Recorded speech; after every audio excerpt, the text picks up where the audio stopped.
Hello everyone, my name is Julie, and I'd like to share my story with you. My mother-in-law, Kelly, wasn't always the vain and shallow woman she is today.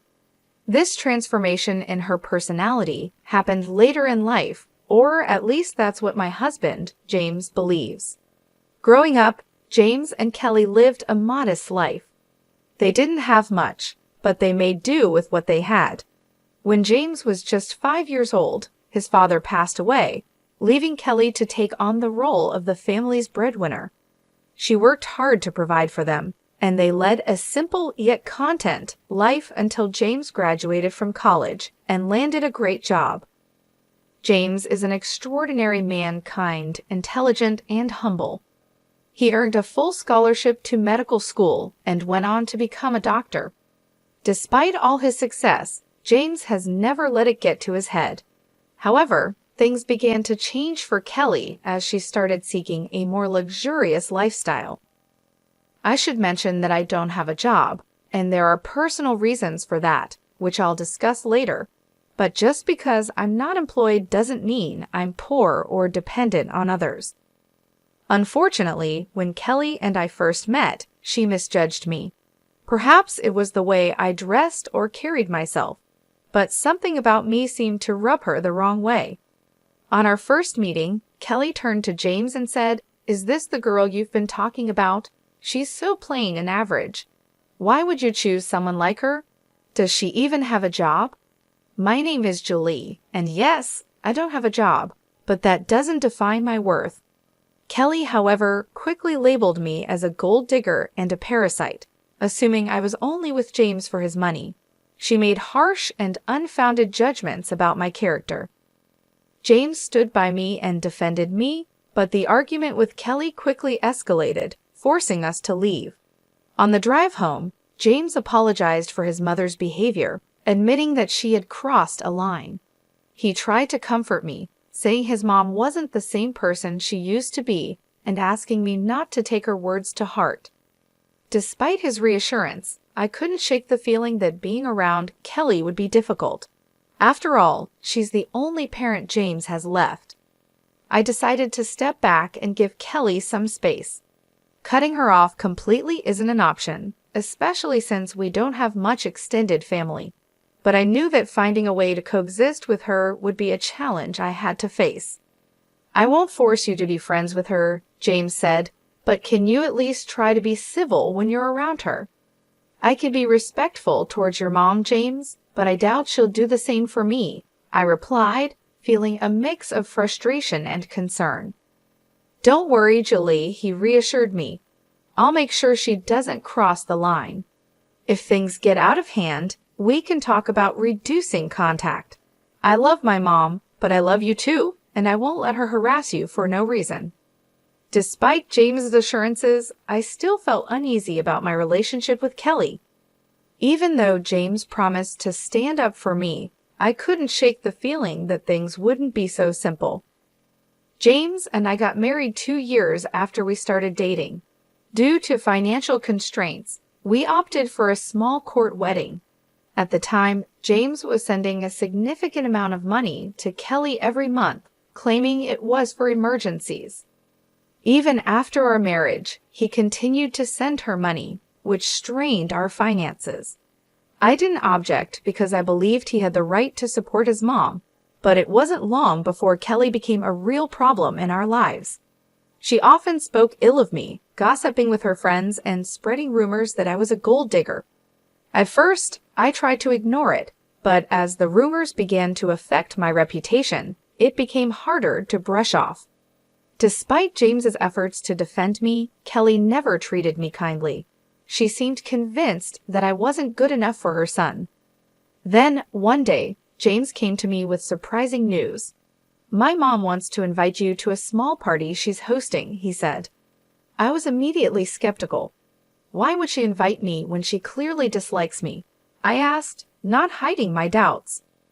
James explained, "She promised me she's trying to improve and wants you to be there.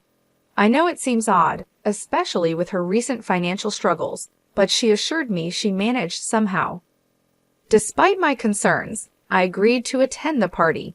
James was hopeful that his mom was making an effort, and I wanted to keep an open mind. I truly wanted us to mend our relationship and maybe even become friends, though I had serious doubts about whether Kelly would ever see me as more than an obstacle in her son's life. The next day, Kelly texted me, and I'd assumed it was to formally invite me to the party. However, her message took an unexpected turn. She started by talking about the party, which she planned to host at a 5-star hotel that everyone had been raving about. She seemed thrilled, promising her friends a fantastic time and planning to invite around 21 people. Curious about the details, I asked Kelly if I was invited to the party, especially since James had assured me that I was welcome. To my surprise, Kelly's response was laced with arrogance and disdain. She made it very clear that I was not invited, emphasizing how exclusive the event was due to her wealth, family status, and the supposed high-class nature of her friends. I was shocked and confused. James had genuinely believed that Kelly intended to invite me, and now I was faced with this unexpected coldness. When I mentioned my assumption that I was invited, Kelly responded with condescending remarks, implying that I wouldn't understand the complexities of planning such an event. Despite feeling hurt, I decided to maintain my dignity. I calmly acknowledged her message and made it clear that I wouldn't attend if I wasn't wanted. Kelly reiterated her stance, once again highlighting her class and status. It took all my strength to resist the urge to respond with anger. Disappointed and hurt, I chose not to share this incident with James. Instead, I decided to quietly wait for the day of the party. As the day of the party approached, Kelly, oblivious to the emotional impact of her actions, sent me a picture. It showed her and her friends dressed in designer outfits, flaunting their wealth and status on social media. I chose not to respond, instead focusing on my work and waiting patiently for what would happen next. After about 5 hours, I received a call from my dad. Here's a little confession. My dad owns the very hotel where Kelly was hosting her party.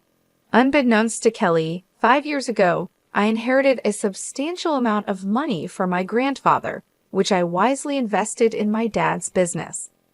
As a result, I now receive a share of the profits from the hotel and other family-owned ventures. Despite coming from a well-off family, I've always preferred to keep this low-key, which is why Kelly had no idea about my background or the high cost of the 5-star hotel she had chosen for her party. During the party, Kelly and her friends ordered freely without bothering to check the menu or the prices, resulting in a hefty $5,000 bill. This turn of events presented the perfect opportunity for a bit of justice. My dad called to inform me that Kelly was at the hotel, shocked by the $5,000 bill she had amassed. She was now pleading for a 60% discount, claiming she was short on cash. What made the situation even more satisfying was that Kelly and her friends had been rude and entitled throughout the event, upsetting the hotel staff. As expected, I shared my frustration with my dad, recounting how Kelly had boasted about her party just to mock me for not being invited. The irony wasn't lost on me here. She was flaunting a party she couldn't even afford. My dad understood my frustration and also mentioned how difficult Kelly and her friends had made things for his staff with their rude behavior. Seeing a chance for some poetic justice, I suggested a little revenge. I proposed that Kelly and her friends should be made to wash the dishes, clean the entire kitchen, and mop the floors as a consequence of their insulting behavior. I wanted to make sure that everyone who had mistreated the staff would face the same consequences. And if Kelly tried to pull any tricks, my dad could always call the cops on her. My dad laughed at the idea and gave it a big thumbs up. He even offered to send me pictures of the whole event. It seemed like the perfect opportunity to turn the tables on Kelly and teach her a lesson about humility and respect. Just the thought of it brought a sense of satisfaction, knowing she would finally face the consequences of her actions. A little over an hour later, My dad sent me pictures of Kelly and her friends washing dishes and scrubbing the floors at our restaurant. The images were priceless. My dad also shared a funny twist in the story.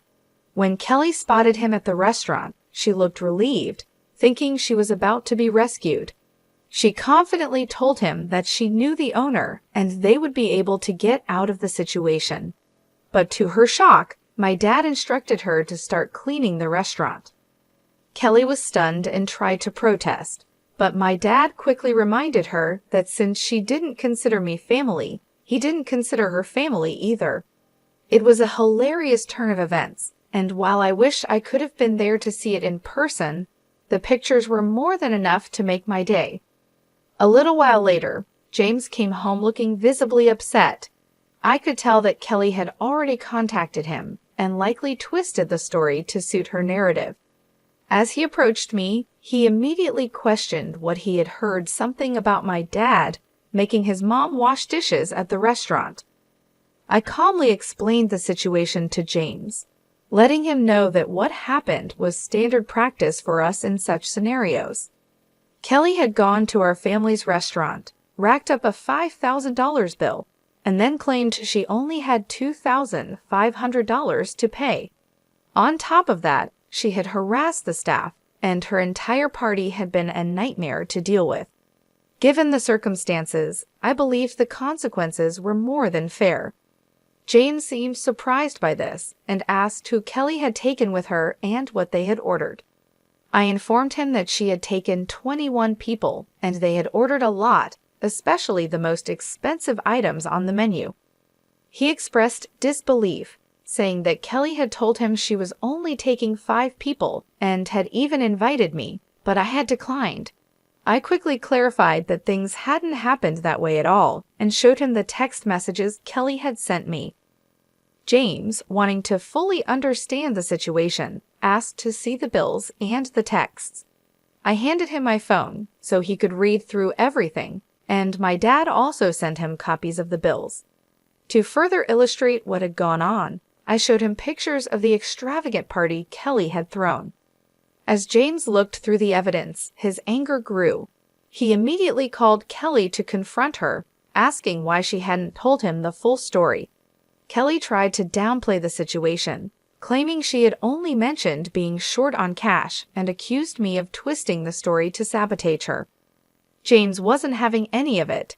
He pointed out that not only had she declined my invitation, but she had also insulted me by saying I wasn't classy enough for her.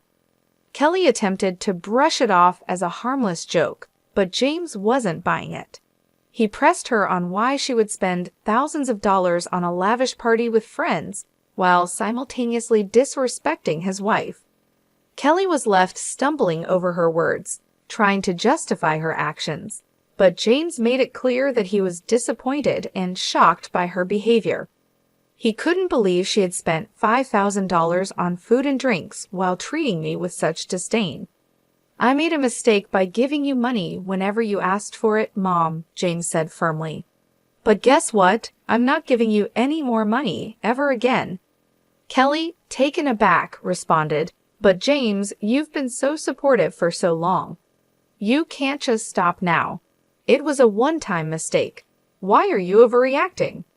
"No, Mom, I'm not overreacting," James replied, his voice steady. "This isn't a one-time mistake. If you can't even consider my wife as family, I don't want anything to do with you. I kept hoping you'd change your mind, but you never did. I'm not going to pay you just so you can insult my wife and call her classless, especially when she has sacrificed so much to support you. This ends now." With that, James ended the call and blocked Kelly's number. He turned to me with deep regret in his eyes and apologized profusely for getting angry at me without knowing the full story. I forgave him because, in the end, he stood up for me when it really mattered. We had a serious discussion about Kelly and agreed that she would no longer be a part of our lives, at least for the time being.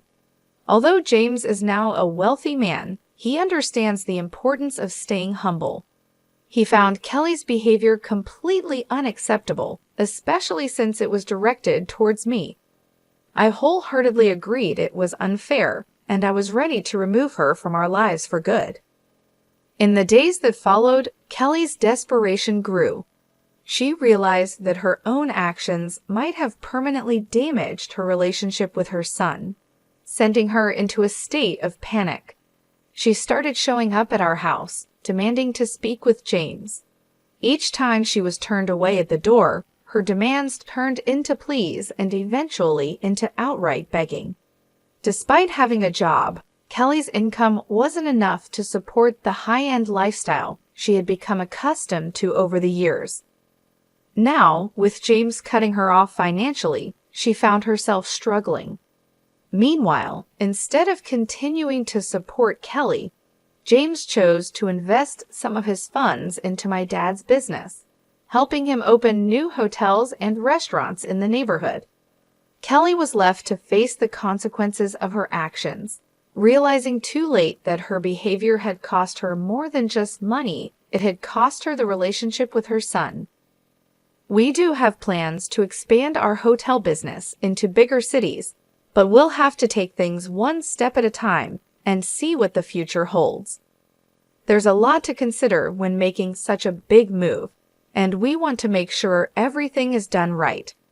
Since James stopped sending money to Kelly, her life has taken a significant turn. She was used to living a much more comfortable and extravagant lifestyle, but now things have changed dramatically for her. Without the financial support from James, Kelly found it increasingly difficult to maintain her rented condo. The bills started piling up, and she quickly realized that her own income wasn't enough to cover the high costs she was used to. After struggling to make ends meet, she finally decided to end her lease and move into a much smaller one-bedroom apartment. Now, after paying all her bills, she barely has any money left for anything extra. The luxuries she once took for granted are no longer within her reach. We know all of this because Kelly makes sure to keep us informed through emails, of course. She still tries to downplay her past behavior, acting as though we're the ones overreacting and that she's done nothing wrong. But the reality is clear. Her actions have led to this situation, and as a result, she'll be out of our lives for the foreseeable future. Just a month ago, I discovered that I'm pregnant, and James and I couldn't be happier. This news has brought so much joy into our lives, and we're completely focused on preparing for the arrival of our little one. We've been busy planning every detail, from setting up the nursery to making sure we have everything we need for when the baby comes. It's an exciting and busy time, but we wouldn't have it any other way. Honestly, I'm relieved that our child won't be exposed to the kind of negativity and shallowness that Kelly represents. As we prepare to welcome our baby into the world, I'm determined to protect our child from any harmful influences, especially from someone who has shown such little regard for others. If the time ever comes when Kelly tries to be a part of our child's life, I'll make sure she doesn't have the opportunity to fill our child's head with any nonsense or negativity. For now, we're focusing on being the best parents we can be and ensuring that our child is born into a loving and supportive environment. We're hoping for a healthy, happy baby, and we're grateful for all the blessings we've received.